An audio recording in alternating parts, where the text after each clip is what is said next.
Peri mana 125? Peri mana 125? Ni dia geng, ni. Motor 125 Peri. Akhirnya dah siap sikit dah.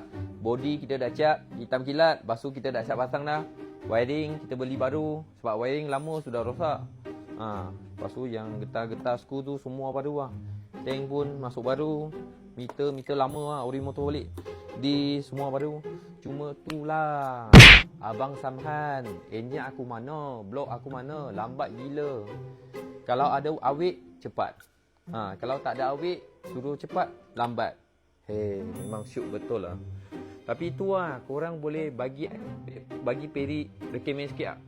Cover set, I nak pakai cover set color apa, stiker apa, design apa. Lepas tu sport rim, kita nak pakai standard balik, original balik ke nak tukar? Bagi recommend sikit sebab Peri lama dah tak ada pegang 125.